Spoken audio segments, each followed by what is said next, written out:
नमस्कार, देवभूमि IAS academy के YouTube channel में आपका स्वागत है।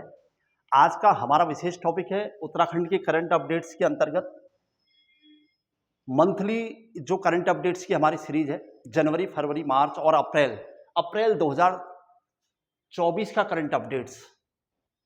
उत्तराखंड करंट अपडेट्स की सीरीज में हम अब तक लगातार मंथली सीरीज आपके सामने रखते रहे हैं और आने वाले सीरीज में ये अभियान जारी रहेगा। और इस बार सबसे बड़ी चुनौती थी करंट अपडेट्स में, क्योंकि इस बार आचार संहिता लागू थी और उत्तराखंड सरकार की बहुत सारी योजनाएं या कुछ जो भी इस बीच क्वेश्चन थे उसकी बहुत ज़्यादा उपलब्धता नहीं हो पाई है। इसलिए फिर भी उसके बावजूद भी कोशिश कर रखी है कि कुछ खास ऐसे बिंदु जो इस बीच सुर्खियों में थे उन पर विचार किया जा रहा है। तो सबसे पहले चलता हूं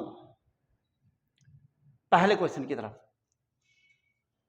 इसका शॉर्ट और डिटेल सब है यहां पर, जिसको जैसे चाहिए। पहला क्वेश्चन है, उत्तराखंड में शुरू किए गए मिशन कोशिश का संबंध किससे है? वर्तमान में उत्तराखंड में मिशन कोशिश का जो कंसेप्ट चल रहा है वो किससे रिलेटेड है, किससे जुड़ा मामला है? तो थोड़ा सा इस पर आ रहे हैं हम लोग। पुरानी कक्षाओं से उत्तीर्ण होकर नई कक्षाओं में प्रवेश करने वाले सभी सरकारी और अशासकीय विद्यालयों में छात्र छात्राओं को सामंजस्य स्थापित करने हेतु उत्तराखंड सरकार द्वारा चलाया गया एक शैक्षणिक कार्यक्रम है मिशन कोशिश। चूंकि जब नई कक्षा में हम प्रवेश करते हैं तो लगभग पुरानी कक्षा का भूल चुके होते हैं और नई कक्षा का दबाव होता है तो हम उसके पढ़ने लग जाते हैं। तो इसमें यह होगा कि शुरुआती फेज में जब आप नई क्लास में उत्तीर्ण होकर जा रहे होते हैं तो आपने जो पिछले क्लास में सब पढ़ा हुआ था पहले, उससे संबंधित जो भी अपडेट्स हैं उनको फिर से अपडेट किया जाए और उसकी समीक्षा की जाए ताकि नई क्लास में एडजस्ट होने में, सामंजस्य स्थापित करने में आपको कोई समस्या ना आए। इसका संबंध है मिशन कोशिश। चलिए, अच्छा सा टॉपिक था एक, आजकल ये चल रहा है स्कूलों में या प्राइवेट सभी जगह ये चल रहा है। दूसरा प्रश्न यहां पर दिख रहा होगा, उत्तराखंड की किस सामाजिक कार्यकर्ता और अभिनेत्री को मनोरंजन उद्योग तथा पर्यावरण के क्षेत्र में उल्लेखनीय योगदान हेतु black swan champion award of the year पुरस्कार, black swan championship of the year पुरस्कार दिया गया है? तो इसका आंसर है आरुषि निशंक। उत्तराखंड के भूतपूर्व मुख्यमंत्री श्री रमेश पोखरियाल जी की बेटी हैं आरुषि निशंक और इससे पहले 2023 में fresh face of Bollywood award से भी नवाजी गई थी। तो ये 2023 की fresh face of Bollywood award और 2023-24 के लिए black swan championship of the year पुरस्कार किस संस्था ने पुरस्कार दिया है? तो एक नाम इस संस्था का, संस्था एशिया वन मैगजीन तथा ईटी नाउ संस्था, मतलब ये जो संस्था का नाम है एशिया वन मैगजीन और ईटी नाउ, ये संस्था का नाम, इसके द्वारा ये पुरस्कार दिया गया है। चलिए, तीसरा प्रश्न, इसरो भारतीय अंतरिक्ष अनुसंधान संगठन द्वारा स्टार्ट 2024 प्रशिक्षण कार्यक्रम हेतु राज्य की किस संस्था को प्रदेश का नोडल केंद्र बनाया गया है?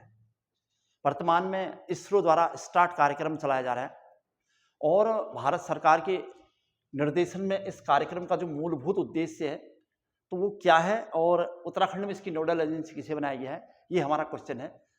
तो पहले उत्तराखंड की नोडल एजेंसी का नाम, उत्तराखंड ओपन यूनिवर्सिटी के अंतर्गत जो एक संस्था है महिला प्रौद्योगिकी संस्थान, उत्तराखंड टेक्निकल यूनिवर्सिटी यूटीयू के कैंपस के अंतर्गत ये काम हो रहा है, तो उसका नाम उत्तराखंड महिला संस्थान और उत्तराखंड ओपन यूनिवर्सिटी की एक कैंपस एरिया के अंतर्गत क्या है लक्ष्य या इससे संबंधित कोई और जानकारी है तो यूटीयू उत्तराखंड टेक्निकल यूनिवर्सिटी के इलेक्ट्रॉनिक्स एंड कम्युनिकेशन इंजीनियरिंग के विभागाध्यक्ष डॉक्टर आशीष बगवाड़ी को इसका कोऑर्डिनेटर बनाया गया है स्टार्ट कार्यक्रम का। तो उत्तराखंड से संबंधित क्वेश्चन था ये।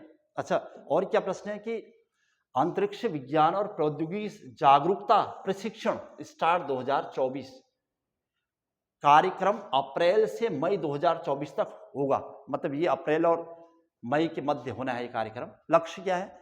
युवाओं में अंतरिक्ष विज्ञान और प्रौद्योगिकी के विभिन्न क्षेत्रों, रिसर्च यानी अनुसंधान, अन्वेषण के प्रति रुचि जगाना, युवाओं में साइंस के प्रति रुचि जगाना, ये इसका मूल उद्देश्य हो रहा है।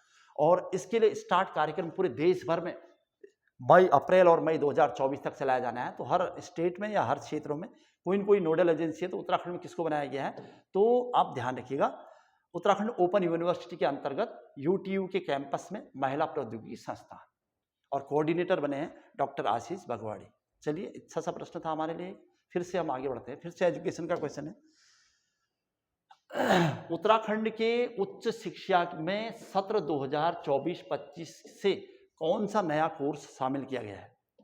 इस बार एजुकेशन से संबंधित बहुत सारे क्वेश्चन दिख रहे हैं, और 30 जून को एलटी का एग्जाम प्रस्तावित है, और संभव हो जाए तो वहां पर भी क्वेश्चन काम आ सकते हैं। उत्तराखंड की उच्च शिक्षा में सत्र 2024-25 से कौन सा नया कोर्स शामिल किया गया? तो उद्यमता विकास नया कोर्स होगा।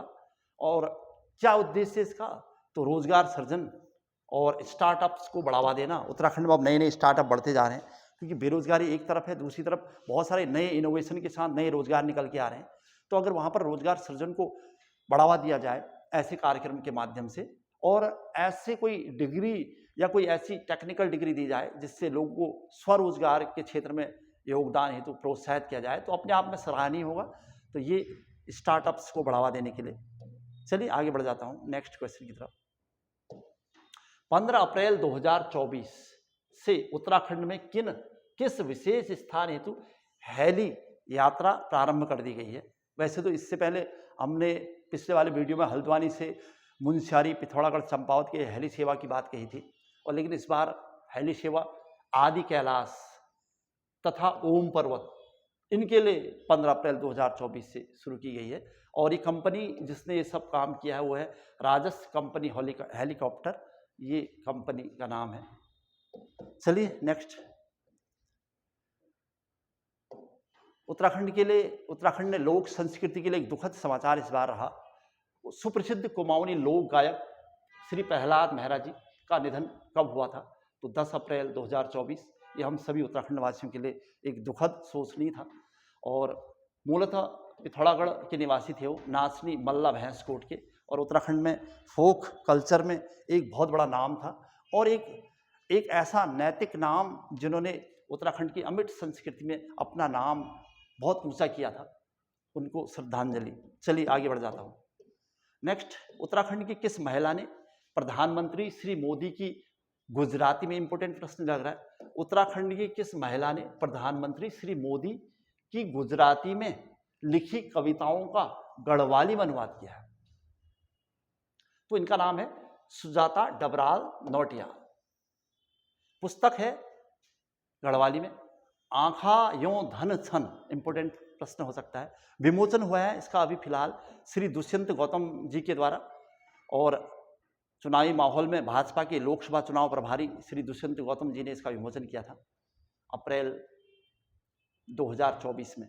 तो किनके द्वारा लिखी गई है? तो सुजाता डबराल नौटियाल। चलिए नेक्स्ट क्वेश्चन।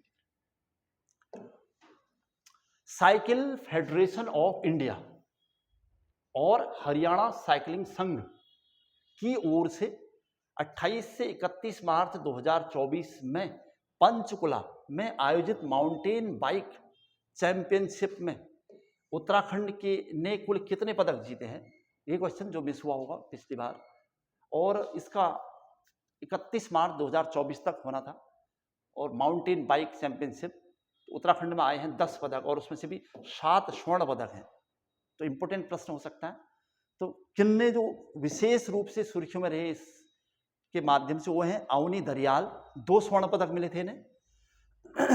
अब वर्तमान में उत्तराखंड में अवनी दरियाल और आयुष नेगी का संबंध किससे आ जाए? तो आयुष नेगी 1 स्वर्ण और 2 कांस्य पदक जीते थे। यही नहीं, ये वर्तमान में इसलिए सुर्खियों में है दोनों नाम, क्योंकि अवनी और आयुष का मलेशिया में प्रस्तावित एशियाई कॉन्टिनेंटल चैंपियनशिप में भारत की टीम में चयन हो चुका है, इसलिए इंपोर्टेंट प्रश्न है। मतलब उत्तराखंड के किन 2 खिलाड़ियों का आगामी मलेशिया में होने जा रहे एशियाई कॉन्टिनेंटल चैंपियनशिप में भारत की टीम में चयन हुआ है, तो वो है अवनी दरियाल और आयुष नेगी। तो ये ध्यान रखिएगा, प्रश्न खेल से संबंधित प्रश्न था। नेक्स्ट प्रश्न फिर से खेल से संबंधित। 26 जुलाई से 11 अगस्त 2024 के मध्य पेरिस में होने वाले पेरिस ओलंपिक होने जा रहे हैं 2024 के में उत्तराखंड के कौन से खिलाड़ी भारतीय बैडमिंटन टीम का प्रतिनिधित्व करेंगे। बहुत सौभाग्य की बात है हमारे लिए, उत्तराखंड के खिलाड़ी इस बार भारतीय बैडमिंटन टीम का प्रतिनिधित्व करने जा रहे हैं। वह है लक्ष्य सेन और अल्मोड़ा के हैं लक्ष्य सेन, और ये भारतीय बैडमिंटन टीम का प्रतिनिधित्व करेंगे। बर्मिंघम राष्ट्रमंडल खेलों में स्वर्ण पदक भी जीता था उन्होंने। चलिए आगे बढ़ जाते हैं।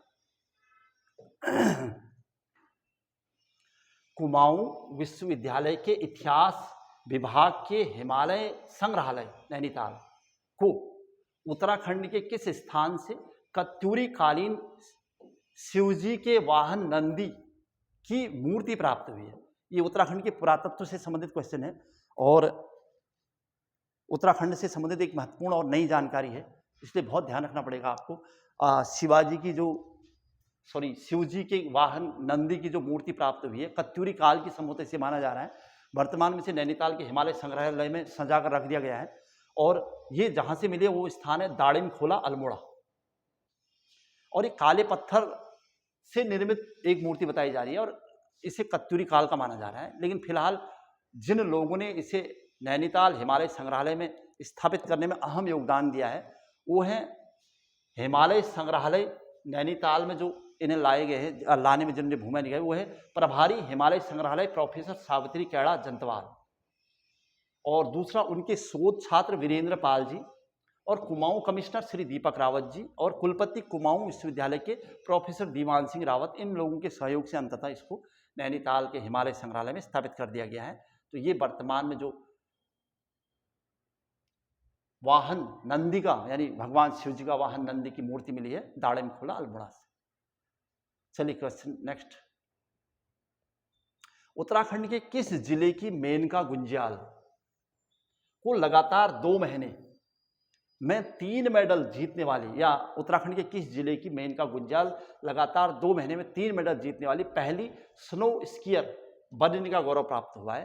तो मेनका गुंज्याल का संबंध किससे है? तो स्नो स्कीयर से पिछले 3 मेडल जीत चुकी हैं, और कहां से है? तो पिथौरागढ़ से। तो मेनका गुंज्याल का संबंध किस खेल से है और किस डिस्ट्रिक्ट से है? ये प्रश्न था ये डायरेक्ट। क्वेश्चन नंबर नेक्स्ट है, प्रसिद्ध पर्वतारोही प्रवीण राणा, उत्तराखंड में जो नए नाम खिलाड़ियों के नाम आ रहे हैं जिन्होंने इंडिया बुक ऑफ रिकॉर्ड में अपना नाम दर्ज किया है, उत्तराखंड के किस जिले से संबंधित है? तो पर्वतारोही है सबसे पहले प्रवीण राणा जी, और माउंट एवरेस्ट विजेता भी रहे इससे पहले, उत्तरकाशी के रहने वाले हैं, और इससे पहले जो इन्होंने काम किए हैं वो माउंट एवरेस्ट फतह किया है, और अफ्रीका की सबसे ऊंची चोटी माउंट किलिमंजारो, यूरोप की सबसे ऊंची चोटी और ऑस्ट्रेलिया महाद्वीप की सबसे ऊंची चोटियों में सफल आरोहण भी किया है। तो वो है प्रवीण राणा उत्तरकाशी। नेक्स्ट क्वेश्चन की तरफ जा रहे हैं हम। मुख्यमंत्री श्री पुष्कर सिंह धामी द्वारा उत्तराखंड के चमोली जिले के किन 3 लोगों को शिल्प रत्न पुरस्कार 2023 से सम्मानित किया गया है? तो शिल्प रत्न पुरस्कार उत्तराखंड के शिल्प क्षेत्र में विशेष और अहम योगदान के लिए वो 3 नाम, तीनों महिलाएं और तीनों नाम चमोली से। ये प्रश्न यहां पर दिख रहा है। नर्मदा देवी, चमोली के हैं सभी नाम लगभग, दूसरा कांति देवी, और तीसरा नाम दर्शन लाल जी। अच्छा, 2 महिलाएं और 1 दर्शन लाल जी। नर्मदा देवी को ऊनी वस्त्र और कालीन के क्षेत्र में विशेष योगदान के लिए, और कांति देवी को शाल निर्माण के लिए, मतलब ऊनी शॉल वगैरह जो उन्हें बनाती है, और काष्ठकला लकड़ी में या काष्ठकला में निपुणता प्राप्त करने के लिए दर्शन लाल जी। ये 3 नाम है जिन्हें शिल्प रत्न पुरस्कार 2023 से सम्मानित किया गया माननीय मुख्यमंत्री श्री पुष्कर धामी जी द्वारा। तो ये था एक नया क्वेश्चन। अच्छा, चलिए आगे बढ़ते हैं। चिपको आंदोलन, उत्तराखंड में चिपको आंदोलन अपने आप में एक मिसाल है उत्तर भारत के लिए, और दसौली ग्राम स्वराज मंडल, चंडी प्रसाद भट्ट और अन्य पर्यावरणविदों के सहयोग से जो संस्थाएं बनी हैं के अध्यक्ष रहे श्री मुरारी लाल का निधन हुआ है अभी वर्तमान में। तो वो कब डेट पूछता है उसकी, तो 12 अप्रैल 2024 को चिपको आंदोलन और दसौली ग्राम स्वराज मंडल के अध्यक्ष रहे हैं श्री मुरारी लाल, उनका निधन हुआ है। तो ये डेट आपको याद रखनी है। चलिए, किसी भी फील्ड में जो क्वेश्चन है उसे छोड़ना नहीं है उत्तराखंड के। अच्छा, नेक्स्ट क्वेश्चन है, अप्रैल 2024 में मानस खंड गलियारा यात्रा पर्यटन विभाग ने किसके साथ मिलकर शुरू की है? मानस खंड गलियारा यात्रा जो उत्तराखंड का पर्यटन विभाग शुरू कर रहा है, तो किसके सहयोग से आ रहा है? तो इसका आंसर है भारतीय रेल के सहयोग से। तो ये ध्यान रखिएगा, भारतीय रेल और उत्तराखंड पर्यटन विभाग ने मिलकर मानस खंड गलियारा यात्रा अप्रैल 2024 शुरू की है। नेक्स्ट क्वेश्चन है, BRO द्वारा, बॉर्डर रोड ऑर्गेनाइजेशन द्वारा उत्तराखंड के किन स्थानों पर 5 नए हवाई अड्डे बनाए जाने प्रस्तावित हैं? BRO द्वारा प्रस्तावित है में से, तो एक बार देख लेते हैं वो 5 नए नाम।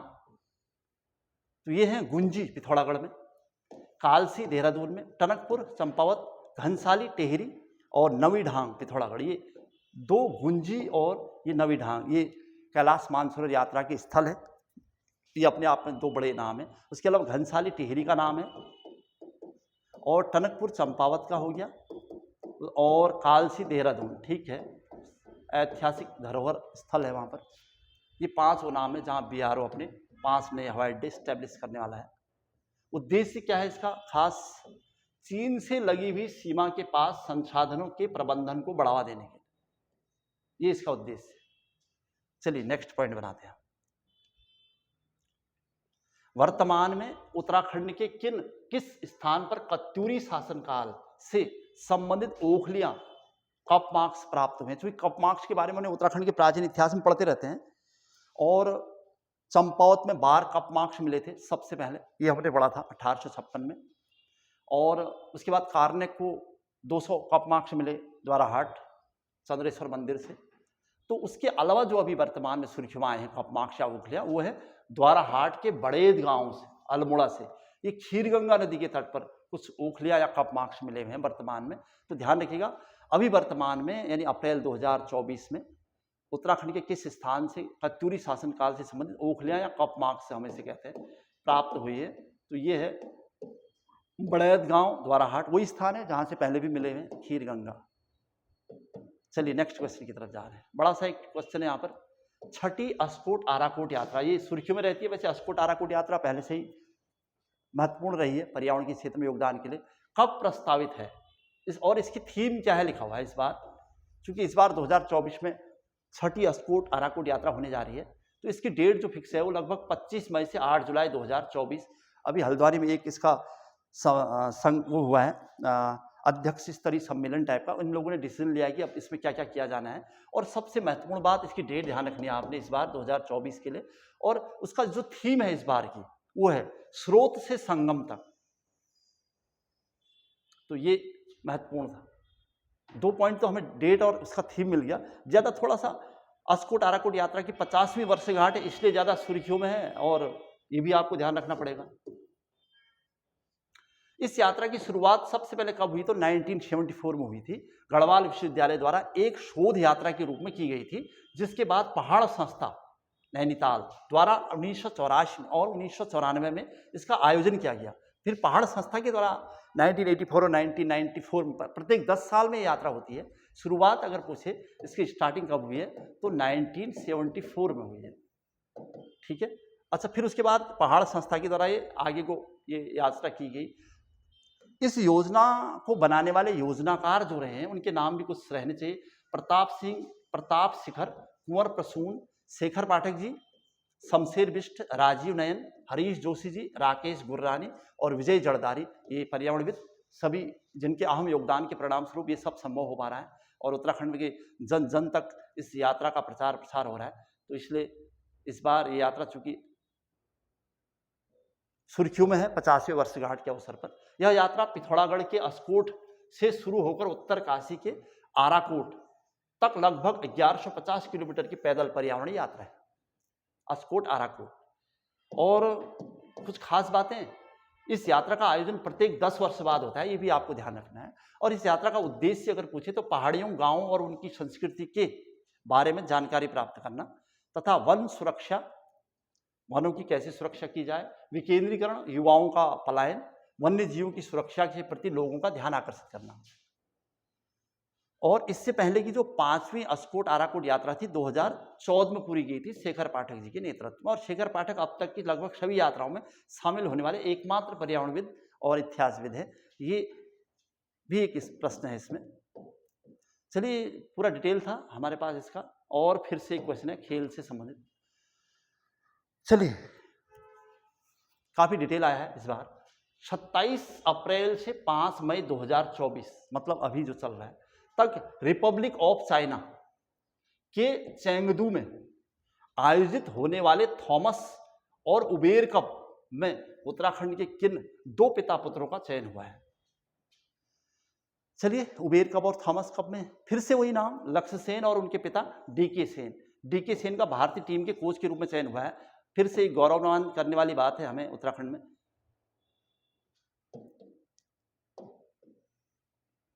नेक्स्ट प्रश्न है, नवाचारों को, इनोवेशंस को प्रोत्साहन देने और पेटेंट फाइल करने के मामले में देश के शीर्ष 10 राज्यों की सूची में उत्तराखंड का कौन सा स्थान? अपने पेटेंट को फाइल करने के मामले में देश के 10 राज्यों की सूची में उत्तराखंड का स्थान फिलहाल 8वां है। भारत बौद्धिक संपदा की मार्च 2023 तक की रिपोर्ट में कुल 43,042 पेटेंट फाइल हुए हैं, जिनमें से तमिलनाडु प्रथम स्थान, पूरे देश में पहले स्थान पर तमिलनाडु है। और उत्तराखंड में कुल पेटेंट कितने? सूचना केंद्र 30 पेटेंट सूचना केंद्र है उत्तराखंड में फिलहाल। करंट का टॉपिक है, इसलिए आपको बिल्कुल थोड़ा देखना ही पड़ेगा इसे। और उत्तराखंड ने 2022-23 के अंतर्गत कुल कितने पेटेंट कराए हैं? तो 1637 पेटेंट करवाए हैं। और जिसके निर्देशन में ये सब होता है वो नाम भी आना चाहिए, उत्तराखंड राज्य विज्ञान और प्रौद्योगिकी परिषद, यूकोस्ट के नाम से फेमस है, जो के महानिदेशक, यूकोस्ट या यूकास्ट के महानिदेशक प्रोफेसर दुर्गेश पंत जी हैं। डायरेक्ट क्वेश्चन आया है ग्रुप सी में, देखा होगा आपने। ठीक है, चलिए आगे बढ़ जाता हूं। फिर से क्वेश्चन यहां पर दिख रहा है, अप्रैल 2024 में उत्तराखंड की किस महिला ने समुद्र में 28,500 नॉटिकल माइल लंबी ओशन ग्लोबल रेस जीती है? मतलब वैसे तो इंटरनेशनल लेवल की है, लेकिन इसमें उत्तराखंड की पायल गुप्ता भी शामिल हैं, तो अपने आप में एक बहुत बड़ी बात है। और जिला देहरादून की नौसेना अफसर है वैसे पायल गुप्ता, और स्वदेश निर्मित नौका तारणी से दुनिया का चक्कर भी लगा चुके हैं इससे पहले मतलब अपना नाम दर्ज करा चुकी हैं उत्तराखंड के स्टार की सूची में, और इस बार फिर से सुर्खियों में थी। और ओशन ग्लोबल रेस जीतने का गौरव प्राप्त हुआ उन्हें, 28,500 नॉटिकल माइल की, अप्रैल 2024। चलिए, इंपोर्टेंट प्रश्न था, फिर से आगे बढ़ूंगा। उत्तराखंड वन विभाग के नए प्रमुख कौन नियुक्त किए गए हैं? तो doctor Dhananjay Mohan. Direct question है, उत्तराखंड के किस एकमात्र अस्पताल को NABH का दर्जा दिया गया है? तो इसका नाम है डॉक्टर सुशीला तिवारी अस्पताल। हल्द्वानी में है हम लोग, तो डॉक्टर सुशीला तिवारी अस्पताल के बारे में हम लोग कई बार बोलते रहते हैं, लेकिन इस बार उसने एक नया मकाम हासिल किया है और उन्हें NABH का दर्जा मिला है। क्या है ये, कौन सी संस्था ये देती है? तो national accreditation board for hospital, Bharat का एक स्वायत्त संगठन है, उसने दे रखा है। क्यों देता है? गुणवत्ता युक्त चिकित्सकीय सुविधाओं के लिए और सुरक्षा प्रदान करने के लिए। तो उत्तराखंड का अब तक का एकमात्र हॉस्पिटल है जिसको ये दर्जा मिला हुआ है NABH का। और NABH क्या है? तो national accreditation board for hospital, Bharat का एक स्वायत्त शासित संगठन, वो विशेष अवार्ड या डिग्री देता है, वो सुशीला तिवारी हॉस्पिटल को इस बार मिले हुए। चलिए आगे बढ़ जाता हूं। लास्ट क्वेश्चन दिख रहा है यहां पर, 28 अप्रैल 2024 को, मतलब कल, उत्तराखंड के किस स्थान पर शारदा कॉरिडोर बनाए जाने की घोषणा की गई है? तो टनकपुर। मुख्यमंत्री ने अपने भाषण में ये सब कहा था। और चूंकि मैंने कहा ना, इस बार चुनाव की वजह से या आचार संहिता की वजह से बहुत सारे क्वेश्चन को समेटना मुश्किल हो पाया, लेकिन उसके बावजूद भी ये कोशिश की गई है कि उत्तराखंड का कोई क्वेश्चन न जाए, इसलिए ये प्रश्न समेटे गए आपके लिए। टनकपुर में बनना है शारदा कॉरिडोर, और निर्माण कार्य करने वाली संस्था कौन रहेगी? तो उत्तराखंड पर्यटन विकास परिषद, ये इसका निर्माण कार्य करेगी। UIDB, तो ये इसके निर्देशन में बनने वाला है। अभी फिलहाल घोषणा हुई है 28 अप्रैल 2024 को। तो ये थे उत्तराखंड से संबंधित कुछ विशेष बातें।